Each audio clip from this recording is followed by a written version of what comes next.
Dan ternyata akhirnya itu yang menjadi, gila lo perempuan, lo bisa kuat, lo bisa kokoh di situ, kenapa gue enggak?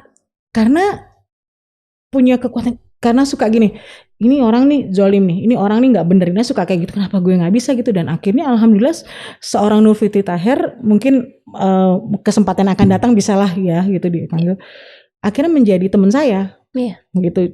Karena teman-teman yang ada di Mercy itu luar biasa gitu. Itu pertama kali saya merasa bahwa oh ternyata saya nggak boleh menyepelekan suatu misi gitu. Jadi kalau kita mau sembarangan aja bisa bahaya, karena pada saat itu di luar itu ada bom. Dan pada saat kita keluar dari Somalia itu baru ada kalau nggak salah kabar dokter Indonesia yang kena tembak. Karena kebetulan pas malam-malam itu hampir semua relawan tuh nggak bisa tidur, karena kita lihat di Al Jazeera kan katanya bom terus-terusan tuh di daerah Gaza Utara kan nggak berhenti. 1 menit itu bisa ada 20 bunyi, dum dum dum dum gitu. Jadi udah percis kayak kembang api pembunuh waktu itu kita dengernya ya.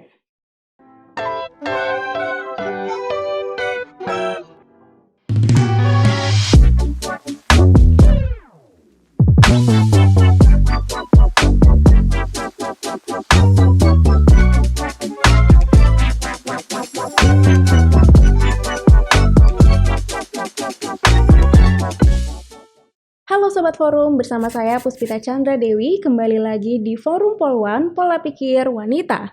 Nah, hari ini saya kedatangan tamu seorang wanita tangguh yang beliau merupakan seorang dokter relawan. Ini dia Dr. Mea dari Mercy Indonesia. Halo Dr. Mea. Halo, Assalamualaikum warahmatullahi wabarakatuh. Waalaikumsalam warahmatullahi wabarakatuh. Bagaimana kabarnya Dr. Mea? Alhamdulillah, baik. Aku manggilnya Mbak apa? Kayaknya Mbak aja deh. Kalau dokter kayaknya jaraknya ada agak jauh dikit. Ya oke kalau gitu. Oke.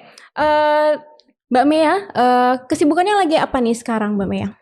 Kesibukannya kalau sebagai relawan Mercy kita lagi sibuk ngurusin terkait dengan Perang Gaza sekarang. Di samping pekerjaan saya sebagai seorang medis ya, dokter, itu aja sih.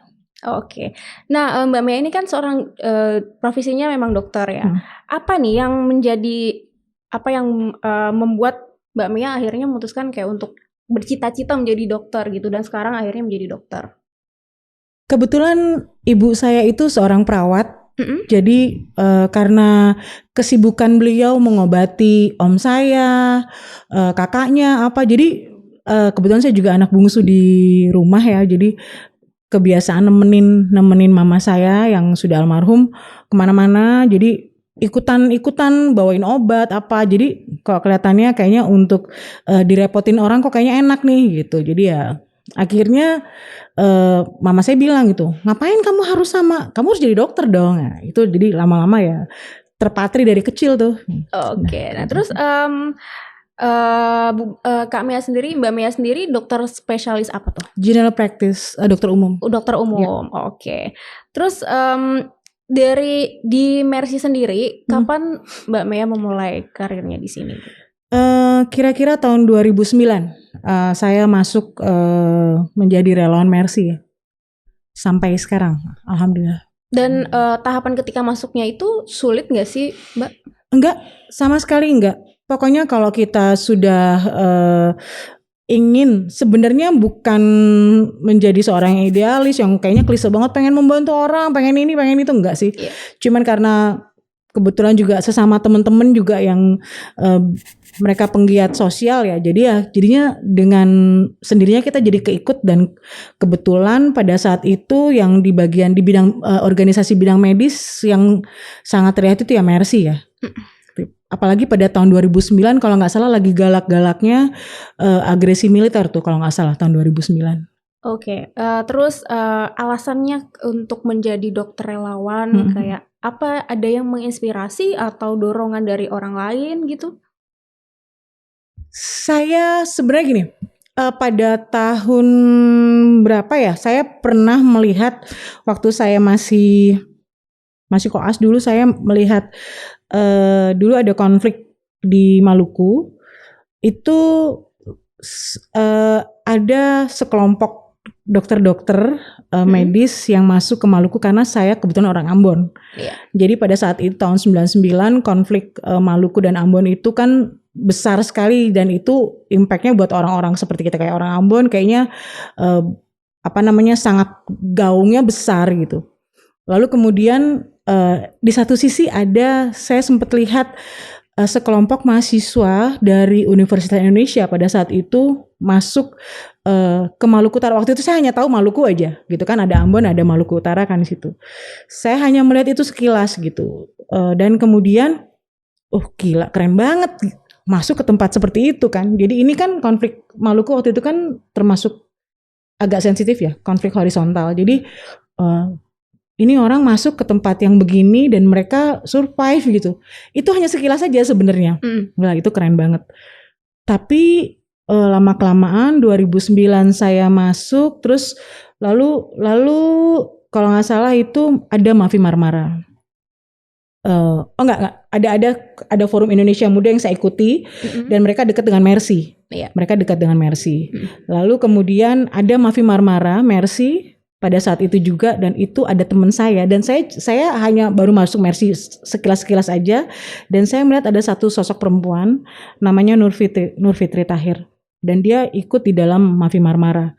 Saya belum dekat waktu saya hanya tahu di sekitar sekelebatan TV aja gitu. Dan ternyata akhirnya itu yang menjadi gila, lo perempuan, lo bisa kuat, lo bisa kokoh di situ. Kenapa gue enggak? Karena punya kekuatan, karena suka gini, ini orang nih zolim nih, ini orang nih nggak bener, ini suka kayak gitu, kenapa gue nggak bisa gitu. Dan akhirnya alhamdulillah seorang Nur Fitri Tahir mungkin kesempatan akan datang bisalah ya gitu dipanggil. Akhirnya menjadi teman saya, gitu. Karena teman-teman yang ada di Mercy itu luar biasa gitu. Jadi ya itu yang memang sebenarnya salah satunya adalah dari Mercy sendiri yang dulu merupakan senior saya dulu. Oke. Lalu dari Mercy sendiri dan dari 2009 gabung di Mercy sudah menjadi dokter relawan di mana saja nih?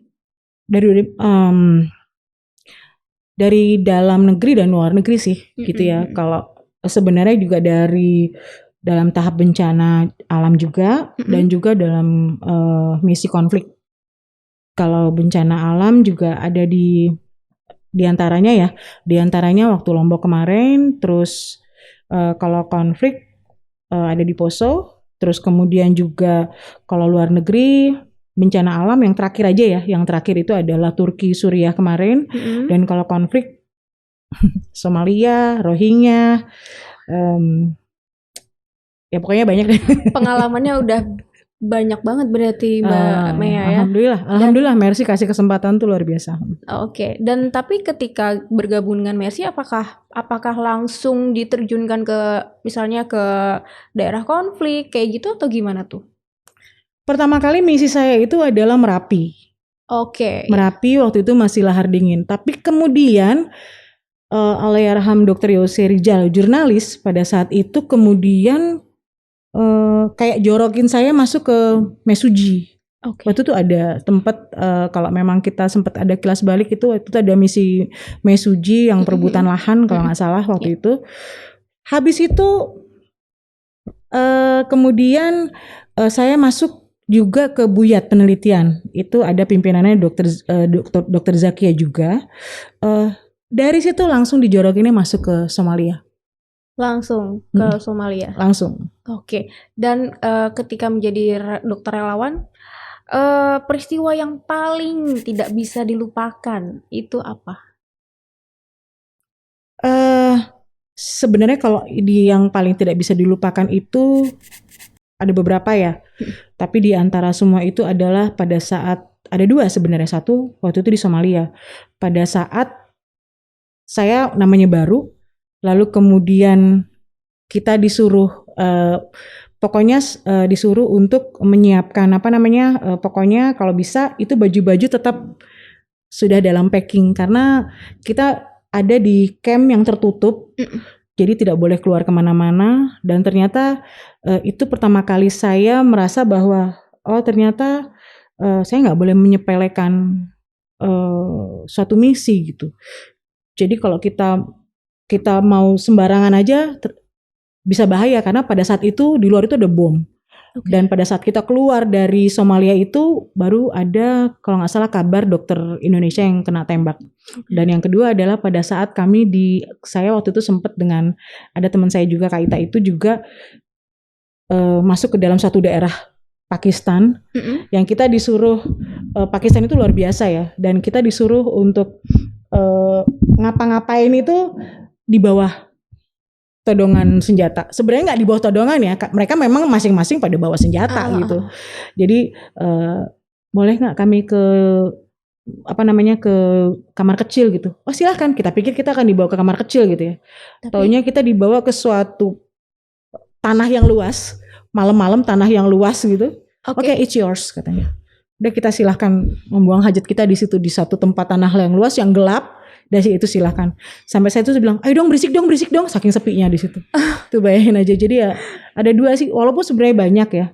Karena masing-masing misi selalu ada yang tidak bisa terlupakan. Cuman karena baru awal-awal itulah yang membuat kita kayaknya nggak bisa lupa hal-hal kayak gitu. Kalau yang paling mengharukan gitu mungkin? Paling mengharukan? Paling mengharukan itu adalah pada saat di Somalia. Saya merasa bahwa misi saya yang paling luar biasa itu adalah di Somalia. Makanya saya berharap mudah-mudahan kalau ada kesempatan saya kembali lagi ke sana. Yang paling mengharukan adalah pada saat saya bertemu dengan satu anak yang dia menangisnya luar biasa. Anak itu kurus kecil tapi ibunya gede banget. Terus saya ngeliat ini kenapa nih anak ini? Ternyata dia sibuk dengan kepalanya. Jadi pada saat saya buka, ternyata itu kepalanya isinya belatung. Jadi saya sibuk untuk ngambil belatungnya, dan dia nangis sih memang, dia memang nangis pada saya. Tapi kemudian saat selesai itu belatung-belatung yang terkumpul agak begitu banyak, lalu dia meluk saya. Itu bahagia banget rasanya. Itu deh. Oke. Wah, ini cerita yang bikin speechless ya, maksudnya seorang anak yang seperti itu bisa bertahan begitu ya. Alhamdulillah sih, makanya berguna buat orang lain tuh ternyata emang menyenangkan sih. Oke, berarti itu adalah salah satu hal yang membuat Mbak Mia itu merasa berhasil gitu ya menjalankan tugasnya, atau masih ada hal yang lain? Masih panjang sih perjalanannya ya. Karena sebenarnya kalau bilang wah kita berhasil itu aku agak malu nih dengan senior-senior yang lain yang lebih effortnya lebih besar lagi daripada saya gitu. Jadi paling hanya bilang bahwa bersyukur aja kalau pada akhirnya apa yang kita perbuat itu berguna buat mereka. Itu aja sih sebenarnya. Oke. Lalu nah sekarang kan lagi ini banget ya di Palestina sana, di Gaza sana. Teman-teman dari Mercy relawan dari Mercy juga ada yang di sana ya, di Rumah Sakit Indonesia. Ada di Bait kalau Lahia. nggak salah 3 orang. Dan waktu itu sempat hilang kontak. Betul. Kalau nggak salah. Nah, itu bagaimana sekarang?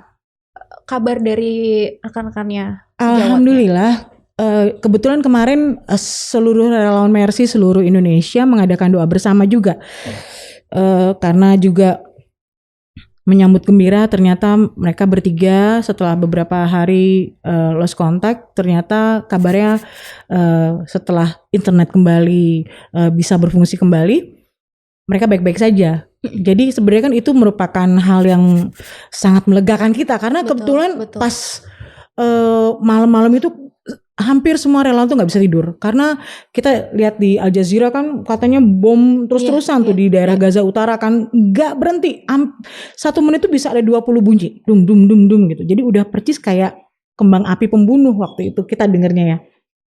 Apalagi kita dengar ada bom-bom yang mulai menyasar ke dekat dengan Rumah Sakit Indonesia pada saat itu. Kita kebayang itu anak-anak teman-teman itu yang ibarat masih muda-muda lah mereka tuh ya. Jadi kebayang orang tuanya yang ada di Indonesia nggak bisa berbuat apa, dan kita juga kayak gila nih anak ini, mereka gimana nih nggak ada kontak, dan kita ya sudahlah ikhlas lah. Terus pada saat kita lagi doa bersama kemarin, diberitahukan bahwa semuanya baik-baik saja itu apa ya? Rasanya membuat semangat kembali gitu ya. Walaupun kita nggak bisa berbuat apa-apa. Jadi satu-satunya cara yang sejauh-jauhnya adalah berdoa saja ya. Itu kekuatan dengan bersatunya semua teman-teman itu menjadi kekuatan juga buat mereka. Oke, lalu kan dari Mercy juga yang berada di RS Indonesia di Gaza itu namanya Fikri Rofiul Haq mengatakan kalau di RS Indonesia ini di Gaza membutuhkan banyak tenaga medis karena tenaga medis yang ada di sana itu merawat pasien-pasien dan orang-orang yang datang itu ribuan sekali dan itu 24 jam nonstop. Dan apakah Mbak Mia sendiri dan sejawat yang ada di sini ingin ke sana, ke Gaza untuk bisa membantu yang ada di Rumah Sakit Indonesia di Gaza? Insya Allah. Kalau pertanyaannya mau? Sangat mau. Mungkin bisa jawabannya adalah berjuta-juta, kepengen banget gitu ya. Karena ini adalah bukan lagi masalahnya sudah bukan ini adalah kejahatan perang dan kejahatan ini adalah tentang kemanusiaan. Bayangkan manusia yang ada di situ sudah tidak kayak dianggap dan dibombardir terus, kamu nggak bisa keluar kemana-mana. Posisi kamu adalah di situ, tapi kalau kamu di situ ya udah kamu akan mati terkubur di situ juga. Jadi mereka kemudian mau tidak mau berharap kepada petugas-petugas medis yang ada di rumah sakit, tidak hanya di Rumah Sakit Indonesia gitu kan. Jadi ada Al-Shifa, ada Al-Quds, semuanya di situ ada. Tapi kemudian apakah kemudian tenaga medis itu mereka kan juga hanya namanya manusia pasti ada keterbatasan ya gitu. Sedangkan sedangkan ini mereka juga butuh untuk ditukar. Jadi ada yang dari luar Rafah untuk bisa masuk ke dalam gitu, untuk menggantikan tenaga medis di dalam ini. Tapi kan ditutup, belum bisa. Tapi yang pasti adalah semua tenaga medis tidak hanya di Mercy sebenarnya sih, semua di luar Mercy pun mereka sudah siap, insya Allah. Kami tidak hanya yang laki-laki, yang perempuan juga banyak. Semua sudah siap. Jangan lupa bahwa Indonesia terkenal juga dengan pahlawan-pahlawan wanitanya, karena ini Ageng Serang, Cut Nyak-Dien, apalagi ada Ummu Maira. Ya, jadi kita menunggu aja sih. Mudah-mudahan sih ada kesempatan untuk bisa masuk. Mungkin bukan kami ya, bukan saya atau apa. Yang penting siapapun yang bisa masuk, yang punya kesempatan untuk bisa gabung dengan di sana itu mudah-mudahan lah ya. Luar biasa kalau akhirnya Rafah dibuka untuk tim medis yang bisa berangkat ke sana. Oke. Lalu dari tanggapan Mbak Mia sendiri soal konflik yang saat ini, genosida yang saat ini terjadi di sana, itu pandangan Mbak Mia sendiri seperti apa sih? Saya mau ngomong kasar nggak boleh sih ya sebenarnya. Tapi saya hanya ini ya, kalau ada manusia yang bisa berpikiran begitu kejamnya, yang padahal Allah itu menciptakan manusia itu dengan akal pikiran. Dan pasti ada hatinya itu yang saya nggak tahu bagaimana itu bisa tertutup hatinya melihat anak-anak. Bayangkan sudah berapa ribu, kemarin yang terakhir itu saya dengar 7.000 lebih, dengan kebanyakan adalah anak-anak 3.000 lebih. Bayangkan itu bisa terjadi dan kita hampir semuanya orang-orang ada yang diam. Bayangkan sesama muslim masih bisa menyalahkan ini karena organisasi ini sehingga membuat masyarakatnya akhirnya dibantai. Tapi tidak melihat sisi yang sebelumnya. Kenapa ini terjadi? Pasti ada sebab dan akibat. Dan masih ada juga, saya nggak tahu ya, apakah karena saya dan teman-teman bergerak di bidang kemanusiaan sehingga akhirnya fokus untuk melihat Palestina ini. Karena saya masih melihat juga teman-teman saya yang lain yang sepertinya tidak terlalu peduli gitu. Padahal tidak harus menjadi muslim untuk bisa kita fokus dengan Palestina. Kamu sebagai sisi manusia aja, itu apakah bagus atau tidak manusia dibantai di depan mata kita, di TV, itu aja di media sosial. Saya yakin semua media sosial pasti yang terbanyak adalah tentang keadaan Gaza. Apakah itu kemudian menutup mata mereka, saya nggak tahu. Tapi mudah-mudahan dengan sosialisasi medsos, mungkin juga dengan forum juga ini kedepannya juga memberitakan tentang Gaza juga, pasti saya yakin semua yang ada di Indonesia khususnya juga mulai melek bahwa ayo kita sama-sama dukung masyarakat Gaza, hentikan genosida ini. Oke. Lalu mungkin ada kayak ya pesan untuk sesama muslim ya yang di Indonesia ini yang mungkin nggak sesama muslim aja ya. Orang-orang yang ada masyarakat di Indonesia ini untuk bagaimana kita bisa ikut seperti merasakan simpatinya ibanya kayak gitu, gimana bisa dilakukan apa seperti itu mungkin. Yang tadi saya bilang, kita tidak perlu menjadi muslim ya kan Mbak Pita ya, untuk bisa ikut larut dalam tragedi kemanusiaan ini. Ini sudah tragedi kemanusiaan yang sangat global. Jadi menurut saya, ayo kita bayangkan bagaimana kita bisa tidur tenang, tapi di sisi lain mereka tidak bisa tidur gitu.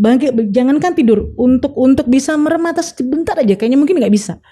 Bagaimana mereka bisa tertawa bahagia sedangkan orang tuanya nggak ada, saudaranya nggak ada. Tanah mereka yang selama ini mereka tahu bahwa itu punya mereka kemudian dirampas. Bagaimana jika itu terjadi di sini? Pasti kita tidak mau, nauzubillah. Tapi yang pasti adalah ayo kita sama-sama menyuarakan itu, minimal kita pakai bendera Palestina, atau minimal kita kasih doa deh. Kalau memang kita di dalam setiap tidur kita, dalam kita kumpul bareng-bareng, ayo kita sisipkan doa buat teman-teman, buat saudara-saudara kita yang ada di Gaza Palestina sana. Itu aja, sebenarnya minimal itu aja. Iya, betul sekali. Lalu ketika rekan-rekan sejawatnya Mbak Mea yang ada di Gaza, waktu itu kan sempat internetnya diputus, semua diputus. Itu komunikasi dengan kita kalang kabut banget. Bagaimana caranya? Kalau pada saat kita nggak tahu, tapi tiba-tiba pokoknya internetnya sudah bisa aja. Oke. Itu sudah bisa, tapi pada saat mati itu kayaknya kita akhirnya ngelihatnya ke siapa? Waktu itu kan ke orang-orang yang terbiasa di Gaza juga sering posting ya. Jadi kita ngeliat apakah mereka nih ada story-nya nggak? Oh ternyata nggak, wah makin kalang kabut juga kan. Tapi pada saat sudah mulai ya, itu tadi saya sempat bilang bahwa kita semangatnya mulai ada lagi gitu, timbul lagi. Oke. Berarti dari teman-teman di sini juga banyak mengirim doa dan lain sebagainya. Iya.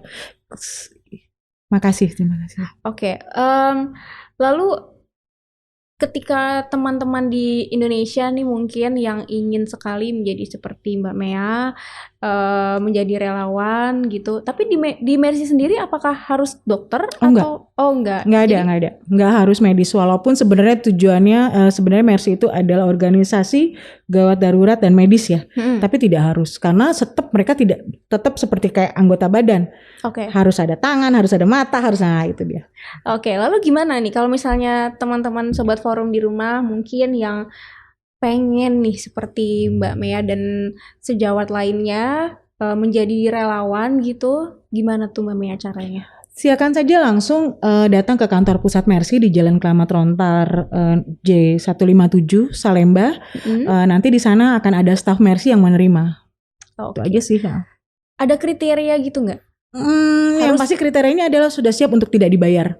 Oke. Tapi harus kayak fisiknya harus seperti apa dan lain-lain. Iya. Sebenarnya untuk menjadi seseorang yang ingin mendaftar menjadi relawan itu tidak harus, apapun dia bisa, karena kemanusiaan itu tanpa batas. Tidak harus masuk ke dalam satu tempat lapangan di dalam, kita sebagai bagian yang untuk mencatat aja, yang penting niatnya adalah untuk sisi kemanusiaan, insya Allah baik sih. Berarti di Mercy pun menjadi relawan itu lebih ke mencari pahala gitu ya. Insya Allah. Oke. Tuh Mbak Bita udah bisa. Memang kayak pengen gitu, cuman masih harus banyak belajar juga tentang sebelum menjadi seorang relawan gitu harus mengasah rohani juga gitu ya. Ya, jangan kelamaan. Oke, lalu mungkin ada pesan-pesan gitu nggak buat sobat forum di rumah untuk bisa lebih meningkatkan rasa kemanusiaan gitu, mungkin karena sekarang itu banyak banget ya mungkin anak-anak muda atau malah yang lebih tua dari kita mungkin yang masih kayak tabu banget lah ngelihat yang kayak gini-gini, masih tutup mata gitu. Bagaimana nih? Sebenarnya sudah mulai teman-teman sih sebenarnya pada dasarnya saya yakin semua orang itu diciptakan baik ya. Iya. Siapapun itu gitu. Mulai menyaring medsos. Oke. Media sosial tuh luar biasa menurut saya, adalah satu sisi yang ada jahatnya gitu. Tapi mulai menyaring medsos, dan saya yakin kalau sudah ada niat baik itu kan Allah sudah catat ya. Dan kalau kita mau kalau kita mau sisi kemanusiaan, usahakan dari orang yang terdekat dulu. Jangan kita kemudian wah aku kepengen banget di luar sana, pengen jadi orang yang baik, pengen bantu orang, tapi kemudian di sisi kiri kanan kita, keluarga sendiri kita cuek, kita apa. Coba dulu dari sisi terkecil dari samping kiri kanan kita, itu aja dulu. Oke, berarti benar-benar harus dimulai dari sekeliling kita dulu. Lihat di sekeliling, entah itu teman-teman, keluarga, dan lain-lain. Oke, itu dia sobat forum, harus diingat. Kita di zaman yang seperti ini kita sudah harus bisa melihat kalau masih banyak juga orang-orang di luar sana yang membutuhkan perhatian dari kita gitu, dan membutuhkan rasa kemanusiaan dari kita semua. Oke, gitu. Oke, mungkin segitu aja sobat forum. Oh ya, sebelum selesai ada sesuatu nih buat Mbak Mea. Oh, aduh, kok deg-degan ya? Mungkin ini kayak sebagai wujud apresiasi aja untuk teman-teman sejawat, relawan-relawan yang sudah simbolik aja sih. Teman-teman relawan yang sudah mau berjuang. Aduh. Ini dari kami. Aduh, makasih banyak, makasih banyak. Sebenarnya dari Mercy juga ada ya Kak ya, buku, buku perjalanan Rumah Sakit Indonesia yang berada di Gaza. Biar bagaimanapun Mercy mau menyuarakan ini bahwa ini sebenarnya bukan eksklusif Mercy saja, sebenarnya Rumah Sakit Indonesia, bahwa ini sudah mulai milik umat karena donasi semuanya dari umat. Jadi sebenarnya hanya mau menunjukkan bahwa ini adalah cinta kasih masyarakat Indonesia untuk Gaza, dan saya juga persembahkan dari Mercy kepada forum. Terima kasih banyak. Wah, ini dia sobat forum. Terima kasih banyak ya. Terima kasih Mbak Pita, terima kasih undangannya. Terima kasih banyak. Iya, boleh duduk kembali. Kita closing dulu. Oh iya, astagfirullah. Saya lupa. Saya boleh minta foto selfie? Boleh. 1, 2. Oh iya, sambil pegang buku ya. Oh iya. Oke. Oh salah. Buku ini aja kali ya. Yang mana tuh? Ini, di sana. Oke. 1, 2. Ya, terima kasih.